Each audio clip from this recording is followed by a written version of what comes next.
నమస్తే. Welcome to our channel. నేను Priya Kaushik. So, వైసీపీలో రాజీనామా పరంపర ఇంకా కొనసాగుతూనే ఉంది అని చెప్పుకోవచ్చు. ఇప్పుడు రీసెంట్‌గా 2 డేస్ బ్యాక్ విజయసాయిరెడ్డి గారు కూడా రాజీనామా చేయడం జరిగింది. అయితే దీనికి రకరకాల రీజన్స్ చెప్తూ ఉన్నారు. దీని గురించి డిస్కస్ చేద్దాం. ప్రస్తుతం మనతో పాటు సీనియర్ జర్నలిస్ట్ కిరణ్ పోల్దాస్ గారు ఉన్నారు. హలో సార్, నమస్తే. హాయ్ అండి ప్రియాంక గారు. నమస్తే. సార్, అసలు వైసీపీలో ఏం జరుగుతోంది? అండ్ రాజీనామా చేసిన తర్వాత విజయసాయిరెడ్డి గారు డిఫరెంట్ డిఫరెంట్ రీజన్స్ చెప్తున్నారు ప్రెస్ మీడియా ముందరకొచ్చేసి. సో, సజ్జల వల్లే రాజీనామా చేశాను అని అంటున్నారు. ఎందుకని ఇంతలా ఒక్కొక్కరు పార్టీని విడిపోతున్నారు? అండ్ ఎస్పెషల్లీ విజయసాయిరెడ్డి గారైతే ఎప్పటినుంచో పార్టీ పెట్టక ముందు నుంచి కూడా ఉన్నటువంటి వ్యక్తి ఆల్ ఆఫ్ ది సడెన్ వెళ్ళిపోతాడు అని ఎవరు ఎక్స్‌పెక్ట్ చేయలే. అప్పటికి ఎన్నో రూమర్స్ వస్తూ ఉన్నా కానీ హ్మ్. ఎక్స్‌పెక్ట్ చేయని విధంగా ఆయన వెళ్లారు. సో, హ్మ్. ఏమవుతోంది అని అంటారు? అంటే జగన్మోహన్ రెడ్డి గారు, రాజశేఖర్ రెడ్డి గారు ఇద్దరు చాలా డిఫరెంట్ అండి. హ్మ్.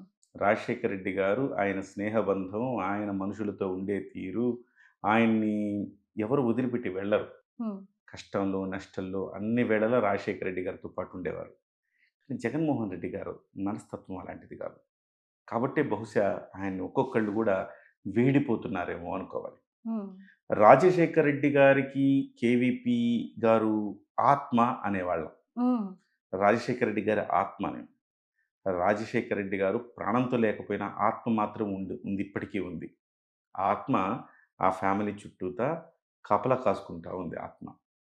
సో, అదే సమయంలో ఇక్కడ మాట్లాడుకుంటే ప్రాణం ఉండగానే ఆత్మ వెళ్ళిపోయింది. హ్మ్.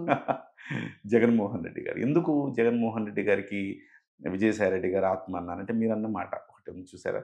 రాజకీయాలకు అతీతంగా రాజకీయాల కంటే ముందే వీళ్ళిద్దరి మధ్య బంధం, అనుబంధం ఉన్నాయని. యెస్. వ్యాపార అనుబంధం ఉంది. ఇవాళ జగన్మోహన్ రెడ్డి గారు ఇన్ని వేల కోట్ల రూపాయలు సంపాదించారు అంటే ఆడిటర్‌గా అందులో విజయసాయి రెడ్డి గారి పాత్ర అమోఘం అని చెప్పాలి. హ్మ్. ఇంకా మనం చెప్పుకోవడం కాదు. ప్రభుత్వం, చట్టం, న్యాయం, ధర్మం గూడా చెప్పినియి అదే మాట. యెస్. ఏ1 ఈ 43,000,00,00,000 రూపాయలు అక్రమ సంపాదన సంపాదించడానికి కారణం జగన్మోహన్ రెడ్డి సంపాదించడానికి ఆయన ఆడిటర్ అయిన విజయసాయి రెడ్డి కూడా ఒక కారణం అని చెప్పాయి. అందుకే ఏ1 జగన్మోహన్ రెడ్డి గారైతే, ఏ2 విజయసాయి రెడ్డి గారు అనాలి. అంతే. అయితే ఇప్పుడు జగన్మోహన్ రెడ్డి గారి మీద ఎన్ని కేసులున్నాయో అన్ని విజయసాయి రెడ్డి గారి మీద కూడా ఉంటాయా? ఏ2 గదా! ఆయన. ఏటు అదే మరి ఆయన ఏ1, కేసులు. ఈయన ఏ2. ఆయన నాయకుడైతే ఈయన ఆత్మ. ఓకే. అలాంటిది ఆత్మ బతికుండంగానే ఆత్మ విడిపోయిందంటే మనం ఏం మాట్లాడాలి? సో, దీనికి బయట అనేక రకాల కారణాలు. ఇక నేను రాజకీయాల నుంచి విరమించుకుంటా, వ్యవసాయం చేసుకుంటా, ఇవన్నీ రకరకాల కారణాలున్నాయి. హ్మ్. అదే సమయంలో ఎన్నో కష్ట నష్టాల్లో జైలు శిక్ష కూడా అనుభవించిన విజయసాయి రెడ్డి గారు ఇవాళ ఇంత సైలెంట్‌గా ఎందుకెళ్ళిపోతున్నారండి? హ్మ్. సో, నిజంగా రాజకీయ కారణాలైతే ఆయన వదిలిపెడతారా? వదిలిపెట్టరు. రాజకీయంగానే కాదు, ఆయనతో ఇతరితర సంబంధ బాంధవ్యాలు కూడా ఉన్నాయి కాబట్టి, ఆయన ఏటుగా ఉన్నాడు కాబట్టి, అన్నింటిలోనూ ఏటు ఆయన. హ్మ్. జగన్మోహన్ రెడ్డి గారి పనుల్లో. అలాంటి వ్యక్తి జగన్మోహన్ రెడ్డి గారు ఊర్లో లేని సమయంలో, లండన్ ఎళ్ళిన సమయంలో చూసుకొని ఇలాగా రాజీనామా చేశాడు అంటే, ఖచ్చితంగా ఇన్నర్ స్టోరీ చాలా ఉంది అనుకోవాలి. ఓకే. ఎక్కడి నుంచి ప్రారంభమైంది ఇన్నర్ స్టోరీ? దానికి ఒక రకంగా బటర్‌ఫ్లై ఎఫెక్ట్ అంటారు గదా! హ్మ్. ఆ బటర్‌ఫ్లై ఎఫెక్ట్ అంటే మనం నాన్నకు ప్రేమతో గూడా చెప్తారు. ఎక్కడో ఏదో జరిగితే ఇక్కడ ఎక్కడో ఏదో జరుగుతదని. హ్మ్. ఆ బటర్‌ఫ్లై ఎఫెక్ట్ బహుశా దీనంతటికి కారణమని అనుకోవచ్చు. పవన్ కళ్యాణ్ గారు ఎప్పుడైతే సీజ్ ద షిప్ అన్నాడో హ్మ్. కూసాలు కదిలిపోయాయి. ఓకే. అందులో ఈయన పేరు కూడా వినిపిస్తుంది. 48,000 టన్నుల అక్రమ బియ్యాన్ని ఆపేశాడు. సీజ్ ద షిప్ అనంగానే పోర్ట్ వ్యవహారం తీగ లాగితే డొంక కదిలినట్టుగా మొత్తం పోర్ట్ వ్యవహారం మొత్తం బయటపడిపోయింది. హ్మ్. ఎవరిది ఈ పోర్టు? ఎందుకు ఇంత అక్రమ రవాణా జరుగుతుంది? ఎవరు దీన్ని అనుమతించింది? ఎవరయ్యా కేవీ రావ్ అంటే ఎవరయ్యా అంటే, మహాప్రభో నా షేర్లు 42% వాళ్ళు రాయించుకున్నారు మహాప్రభో నాదేమీ లేదిప్పుడు. నన్ను బెదిరించి ఈ రకంగా నన్ను రాయించుకున్నారు. సో, ఇందులో వైవి సుబ్బారెడ్డి కొడుకు విక్రాంత్, అలాగే విజయసాయిరెడ్డి గారి పాత్ర ఉంది. వీళ్ళు నా షేర్లు రాయించేసుకున్నారు మహాప్రభో నా తప్పేం లేదు అని ఆయన శరణు వేడాడు. హ్మ్. శరణు వేడితే చూడండి గుట్టు చప్పుడు కాకుండా మళ్ళీ ఆయన షేర్లు ఆయనకిచ్చేసారట. ఓకే. అరబిందో రాయించుకుంది ఆయన షేర్లు. ఇప్పుడు అరబిందో నిర్వహిస్తోంది ఆ పోర్ట్‌ని. అంటే అరబిందో నిర్వహణలో ఆ పోర్ట్‌లో వేల టన్నుల అక్రమ బియ్యం రవాణా అవుతోంది. అంటే ఎన్ని వేల కోట్లు సంపాదించేసుంటారు వీళ్ళంతా గత 5 ఏళ్లుగా. హ్మ్. సో, ఇది తీగ లాగాడు పవన్ కళ్యాణ్ గారు డొంక కదిలింది. కేవీ రావు గారి విషయం బయటకొచ్చింది. కేసేశాడు. అరబిందో వాళ్ళొచ్చి మళ్ళీ ఆయన షేర్లు ఆయనకి ఇచ్చేశారు. ఇందుకు మరి విజయసాయిరెడ్డి పాత్ర ఏంటి? అంటే అరబిందో వాళ్ళు ఎవరో గాదు. విజయసాయిరెడ్డి గారు సాక్షాత్తు ఆయన కూతురినిచ్చిన బియ్యపు కుటుంబం అది. ఓహ్! ఓకే. ఈయన విజయసాయిరెడ్డి గారి అల్లుడు అన్నగారే శరత్ చంద్రారెడ్డి. ఆయనే అరబిందోకి హెడ్. హుహు. సో, ఇందులో అల్లుడి పాత్ర గూడా ఉన్నది. అల్లుడికి గూడా వాటాలు ఉంటాయి గదా! ఆటోమేటిక్‌గా అన్నదమ్ములకంతా ఉంటాయి ఆఫ్ గదా! కోర్స్. ఎండీ శరత్ చంద్రారెడ్డి అయినా గాని. ఆ శరత్ చంద్రారెడ్డి ఇప్పుడే గాదు.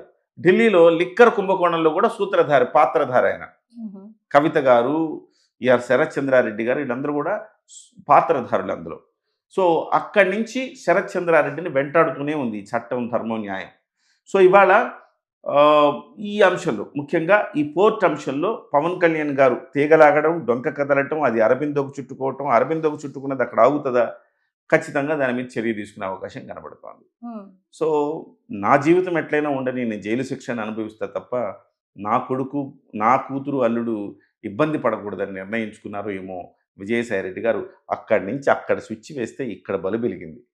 సో, ఆ రకంగా తన కూతురు, అల్లుడు కళ్ళల్లో ఆనందాన్ని చూడడం కోసం ఇవాళ విజయసాయిరెడ్డి గారు చల్లగా తప్పుకున్నారు అనేది ప్రధానంగా మనకొస్తున్న వార్త. అయితే ఇప్పుడు ఆయన రాజీనామా చేయడం వల్ల ఆ కేసులేమన్నా మాఫ్ అయితాయా? ఆ ఛాన్సెస్ ఏమన్నా ఉన్నాయా? స్లో డౌన్ అయితే ఇప్పుడు జగన్మోహన్ రెడ్డి గారు ఈయన మీద ఇన్ని కేసులున్నాయి. స్లో డౌన్ అవ్వలేదా? 10 ఏళ్ల నుంచి కేసులు నడుస్తున్నాయా? 10 ఏళ్ల నుంచి. హ్మ్. రికార్డు ఈ దేశంలో 10 ఏళ్లుగా బెయిల్ మీద ఉన్న వ్యక్తి జగన్మోహన్ రెడ్డి గారు. అందులో 5 ఏళ్ళు ముఖ్యమంత్రిగా చేశారు. ఈ హ్మ్. భారతదేశంలో ఏమైనా సాధ్యమని నిరూపించారు గదా! సో, అట్లా ఎవ్రీథింగ్ హ్యాపెన్స్ ఇన్ ఇండియా అని అంటారు ఆ! కదా! సో అలా. అట్లా ఇవాళ ఈయన శరత్ చంద్రారెడ్డి గారి తమ్ముడు గారు ఈయన అల్లుడు గాబట్టి, ఈయన రాజీనామా చేయటం ద్వారా ఆ కేసు, కోర్టు కేసుని కొంత నీరసింప చేయటం. అదే సమయంలో రాజ్యసభ సభ్యత్వానికి రాజీనామా చేస్తే, ఆ సభ్యత్వం గూడా బీజేపీ ఖాతాలోకో, లేకపోతే కూటమి ఖాతాలోకో వెళ్ళిపోతుంది ఆటోమేటిక్‌గా. అయితే ఇక్కడ ఈయన రాజీనామా చేస్తూ సజ్జల వల్లనే రాజీనామా చేస్తున్నానని ఎందుకు చెప్పారు? రీజన్ ఏంటంటే ఇటీవల కాలంలో ఇక్కడ త్రిమూర్తులున్నారండి. సామంతరాజు, జగన్మోహన్ రెడ్డి గారి చక్రవర్తి అయితే సామంతరాజులకి పంచినట్టు ఇదంతా రాచరికం అండి జరిగింది. 5 ఏళ్లుగా జగన్మోహన్ రెడ్డి గారు చక్రవర్తి వర్యులుగా భావించారు.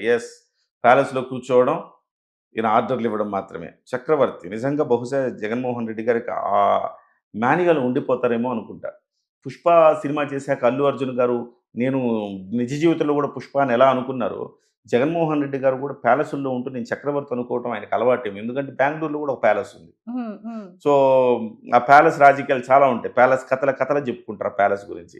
ఆ తర్వాత ఇక్కడ కూడా ఒక ప్యాలెస్ కట్టుకున్నారు కదా! ఆ ప్యాలెస్ నుంచి బయటికి రారాయన. హ్మ్. తెరల మధ్య మాత్రమే తిరిగేవాడు. సో, ఆయన రాచరికానికి అలవాటు పడి సామంతరాజులకి రాజ్యాలు అప్పగించాడు. హుహు. ఒక సామంతరాజు వైవి సుబ్బారెడ్డి. రాయలసీమనంతా ఏలుకో అన్నారు. ఒక సామంతరాజు సజ్జల రామకృష్ణారెడ్డి మధ్యలో ప్రాంతాన్ని ఏలుకో అన్నారు.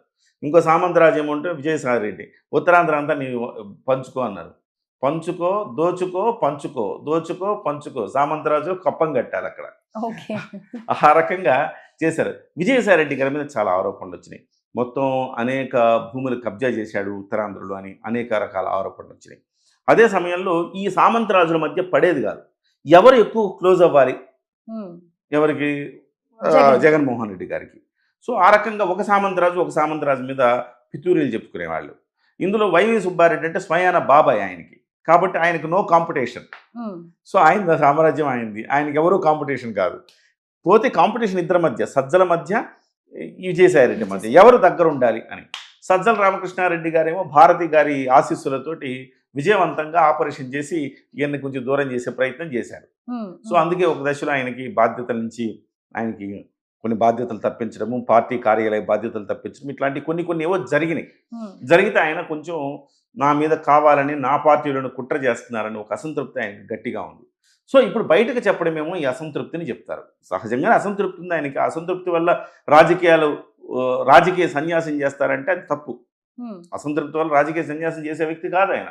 హ్మ్. ఎన్నో సాక్రిఫైజులు చేశారు. జైలుకెళ్లారు. జగన్మోహన్ రెడ్డికి ఆత్మలా ఉన్నారు. ఈ చిన్న విషయాలకి రాజీనామా చేస్తారా? కాదు. పెద్ద విషయమే ఉంది. హ్మ్. కూతురి భవిష్యత్తు. హుహు. సో, దానికోసం దేనికైనా వెనకాడరు. సో, ఇప్పుడు ఇంకో కొత్త మాటలు కూడా వినపడుతున్నాయి. మిమ్మల్ని ఆ A2 కేసుల్లో నుంచి మిమ్మల్ని అప్రూవర్‌గా మిమ్మల్ని బయటికి తీసుకొస్తాము. మీరు జగన్మోహన్ రెడ్డి అంశాలన్నీ కూడా ఆయన చేసిన పాపాలన్నీ కూడా బయట పెట్టండి. మిమ్మల్ని అప్రూవర్‌గా పరిగణించి మీకు శిక్ష తగ్గించే ఏర్పాటు కూడా చేస్తామని చర్చలు జరుగుతున్నాయని, ఆ రకంగా ఆయన ఇవాళ బయటకొచ్చాడని కూడా మాట్లాడుకుంటున్నారు. బహుశా నేను అనుకోవటం అంత అప్రూవర్‌గా మారిపోతాడా అని అనుకోను గానీ, సో, జగన్మోహన్ రెడ్డి గారికి హాని చేసేస్తాడా అని నేను అనుకోను. ఎందుకంటే జగన్మోహన్ రెడ్డి గారంటే భక్తి కంటే భయం ఎక్కువుంది. అయితే మారితే ఏంటి? మారకపోతే ఏంటి ఇప్పుడు? అప్రూవర్‌గా మారాడనుకోండి, లెక్కలు పత్రాలన్నీ ఈయనేగా చూసాడు. సో, అసలు అన్నీ బయటికి పెట్టే కథలన్నీ ఛాన్సెస్ బయటికి చెప్పాడనుకోండి, అప్పుడేమవుద్ది? అన్నీ నిరూపణ అయిపోతాయి. అప్రూవర్‌గా మారిన వ్యక్తి ఏ2ని అప్రూవర్‌గా మారిపోతే అసలు విషయాలన్నీ చెప్పేస్తే, ఇకేముంది కోర్టు ముందు అంతే నిరూపణ అయిపోతే జగన్మోహన్ రెడ్డి గారు జైలుకెళ్ళిపోతారుగా. అరెస్ట్ జగన్మోహన్ రెడ్డి గారికి జైలు శిక్ష పడిపోతది. ఓకే. అది అయ్యే ఛాన్సెస్ ఉన్నాయా? సో, అయ్యే ఛాన్సెస్ కోసం కూటమి ఎదురు చూస్తోంది. ఒక ఓకే. 6 ఏళ్ల పాటు ఆయనకి జైలు శిక్ష పడిందనుకోండి, ఆయన పోటీ చేయడానికి కూడా అర్హుడు కాదు భవిష్యత్తులో. ఓహ్! అందుకే ఇప్పుడు త్వరగా డెసిషన్ తీసుకొని అరెస్ట్ ఆ! చేయట్లేదా? ఇప్పుడు అంటే అరెస్ట్ చేయాలంటే సరైన ఆధారాలు పెట్టుకొని అరెస్ట్ చేయాలి. లేకపోతే అంటే అరెస్ట్ చేసి చాలా ఉన్నాయి కదా కేసెస్ ఆయన మీద అవును. మరి. ఇప్పుడు ఆ పాత కేసులు కాదు, కొత్త కేసులు కూడా చాలా పెట్టొచ్చు చాలానే ఆయన మీద. ఉన్నాయి. ఎంతసేపు గవర్నమెంట్ పెట్టొచ్చు. కానీ, అనుకుంది. కానీ ఆయన పెట్టి మళ్ళీ ఆయన 2 ఏళ్ళు, 3 ఏళ్ళు జైలు శిక్ష అనుభవించి బెయిలొచ్చి బయటకొచ్చాడనుకోండి, వెంటనే సానుభూతి ప్రపంచం ఇది. హ్మ్. మళ్ళీ హ్మ్. 2029లో ఆయన గెలిపించినా గెలిపిస్తారు. ఈసారి గెలిపించారనుకోండి 2029లో దిబిడే ఓకే. కూటమి పార్టీలన్నిటికి. మామూలోడు కాదు కదా! హ్మ్. మిస్టర్ అరాచక్. కాబట్టి నేను అనుకోవడం ఏంటంటే, దానికోసం కూటమి ఎదురు చూస్తుంది గానీ, విజయసాయి రెడ్డి గారు అంత సాహసం చేస్తాడా? హ్మ్. ఎందుకంటే విజయసాయి రెడ్డి గారికి జగన్మోహన్ రెడ్డి మీద భక్తి కంటే భయం ఎక్కువ. హుహు. వివేకానంద రెడ్డి గుర్తొస్తాడు. హ్మ్. సో, ఎందుకొచ్చింది తలనొప్పి అనుకోని బహుశా తన వరకు తాను చూసుకోవటంలో భాగంగా ఈ కేసుల నుంచి విముక్తయితే పొందటానికి ఒక ప్రయత్నంగా మనం చెప్పుకోవచ్చు. సో, రాజ్యసభ సీటు వివేక వాళ్ళకి గురించి అవసరం. కూడా ఈయనే కదా మీడియా ముందరికొచ్చి అన్ని తప్పుడు సాక్ష్యాలు ఇప్పుడు చెప్పాడు. సో, చెప్పాడు కదా! నాకేం సంబంధం లేదు. వాళ్ళు నాకు చెప్పమంటే గుండెపోటని చెప్తే, నేను గుండెపోటని అని చెప్పాను. చెప్పాడు. నాకేం నాకు సంబంధం తెలీదు. లేదు అని తప్పించుకునే ప్రయత్నం చేశాడు కదా! బహుశా అదే గనక జరిగితే, ఈయన గనక అప్రూవర్‌గా మారితే ఒక సంచలనం జరగబోతుంది రాజకీయాల్లో. హ్మ్. జగన్మోహన్ రెడ్డి రాజకీయ జీవితానికి సమాధి కట్టబోతారు. హ్మ్. So, make my words. డెఫినిట్‌గా. కాకపోతే ఈయన అంత సాహసం చేస్తాడో లేదని చూడాలి. ఏదేమైనా ఈయనకి స్విచ్ ఎక్కడో వేస్తే బటర్‌ఫ్లై ఎఫెక్ట్ అన్నట్టు ఇక్కడ బలి వెలిగింది. పవన్ కళ్యాణ్ గారు తీగలాగారు, డొంక కదిలి చివరికి విజయసాయిరెడ్డి గారు రాజీనామా దాకొచ్చింది. విజయసాయిరెడ్డి గారే రాజీనామా చేస్తే అదే బాటలో చాలామంది రాజీనామాలకు సిద్ధంగా ఉన్నారు. జగన్మోహన్ రెడ్డి గారు తన పార్టీని మడత పెట్టుకోవాల్సిందే ఇక అని చెప్పి టాక్ వినపడతా ఉంది. చాలామంది ఎప్పుడు మనకు అవకాశం వస్తదా అని ఎదురు చూస్తున్నారు. ఓకే. జనసేన పార్టీ ద్వారాలు ఎప్పుడు తీస్తారా? ఎప్పుడు ఎళదామా అని చూస్తున్నారు. తెలుగుదేశం పార్టీ కిక్కిరిసిపోయింది. జనసేన పార్టీలో అవకాశాలున్నాయి. మీరు దయచేసి ద్వారాలు తెరవండి మేము వస్తామని చెప్తున్నారు. సో, మరి పవన్ కళ్యాణ్ గారి మీద ఆధారపడుంది. అయితే ఇప్పుడు విజయసాయి రెడ్డి గారు అప్రూవర్‌గా మారే ఛాన్సెస్ లేవు అని మీరు ఎలా అయితే అంటున్నారో, హ్మ్. అంటే అయినా అవుతుండొచ్చు, కాకపోతుండొచ్చు ఏదైనా అంటున్నారు. కానీ 2029 ఎలక్షన్స్‌లో డెఫినెట్‌గా వైఎస్ఆర్‌సీపీ వస్తుంది చూడండి. మీరిప్పుడు ఏవైతే చేస్తున్నారో అవన్నీ రివెంజ్ బ్యాక్ మేము ఇచ్చేస్తాము అని చెప్పి రోజా కానీ, లేతే ఇంకా వేరే వాళ్ళు కానీ చాలా ధీమాగా చెప్తూ ఉన్నారు కదా! సో, వాళ్ళకంటూ బ్యాక్ స్టోరీ ఏదో ఉండే ఉంటుంది అని అలా అనిపిస్తుంది. చెప్పకపోతే ఇంకెలా చెప్తారు ప్రియాంక గారు? అలా చెప్పకపోతే చాలామంది వెళ్ళిపోతారు. రేపో మాపో మీరు రోజా వెళ్ళిపోయినా ఆశ్చర్యపడక్కర్లేదు మీరు. కాకపోతే ఓకే. రోజాని ఎవరు తీసుకోరు కాబట్టి రోజా అక్కడ ఉండిపోయింది, మిగిలిపోయింది. హ్మ్. హ్మ్. కొంచెం సభ్యతా సంస్కారం కలిగిన వాళ్ళనే తీసుకుంటారు కాబట్టి ఇవాళ సభ్యతా సంస్కారం లేదు కాబట్టి రోజాని గాని, కొడాలి నానిని గాని వీళ్ళని ఎవరు తీసుకోరు. హ్మ్. హ్మ్. వాళ్ళింకా ఉంటే అందులోనే ఉండాలి అంతే అంతే. అందులోనే ఉండాలి. వాళ్ళ జీవితం అందులోనే మగ్గిపోవాల్సిందే తప్ప టీడీపీకి రాలేరు అండ్ ఇటు వాళ్ళని ఎవరు జనసేన. తీసుకోరు. వాళ్ళ క్యారెక్టర్ ప్రాబ్లమ్ అక్కడ. హుహు. సో, వాళ్ళ క్యారెక్టర్ లేకుండా వాళ్ళు వ్యవహరించారు కాబట్టి, వాళ్ళకి ఆ ప్రాబ్లమ్ ఉంది కాబట్టి వాళ్ళని తీసుకోరు గానీ చాలా మందిని తీసుకుంటున్నారు. నిన్న చాలామంది జనసేన పార్టీలో జాయిన్ అయ్యారు. రాయలసీమ వాళ్ళు. మొత్తం పునీతులయ్యారు అని చెప్పి జనసేన పార్టీ వాళ్ళు చెప్తున్నారు. మీరు ఎక్కడి నుంచి నీళ్లు ఒకసారి స్వామివారికి అభిషేకిస్తే మళ్ళీ అది తీర్థమే అవుతుంది.